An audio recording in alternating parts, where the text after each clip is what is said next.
Le médiateur de la CEDEAO pour le Mali, Goodluck Jonathan, a effectué du 20 au 22 février une visite à Bamako dans le cadre du suivi du chronogramme de la transition.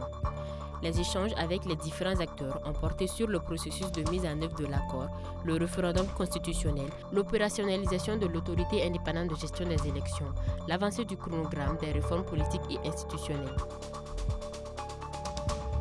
Le lundi 20 février, les locaux de la Maison de la Presse du Mali ont été saccagés par un groupe de personnes opposées à la tenue d'un point de presse organisé par des acteurs politiques de la société civile de la nouvelle plateforme d'opposition dénommée Appel du 20 février pour sauver le Mali. Dans la soirée du 20 février, un réseau de trafic de carburant destiné au groupe terroriste Daesh a été démantelé par des éléments de la plateforme des mouvements d'autodéfense MSA Gatia, appuyée par les forces armées maliennes, a annoncé le MSA.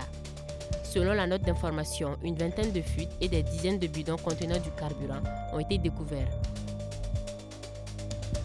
Dans la matinée du mardi 21 février, 3 casques bleus ont perdu la vie et 5 autres grièvement blessés par l'explosion d'un agent explosif improvisé au passage de leur convoi de ravitaillement au sud-ouest de la ville de Badiangara, dans le centre du Mali. Depuis son déploiement en 2013, la mission onusienne au Mali a perdu 168 casques bleus.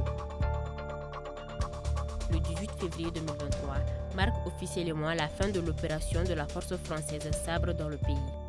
La cérémonie de descente de drapeau est intervenue après la dénonciation par les autorités burkinabées de l'accord de 2018 régissant la présence des éléments des forces armées françaises au Burkina Faso.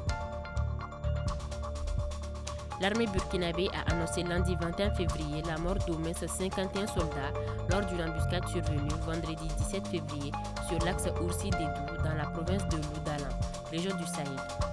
Plus de 160 terroristes ont été neutralisés selon un bilan provisoire.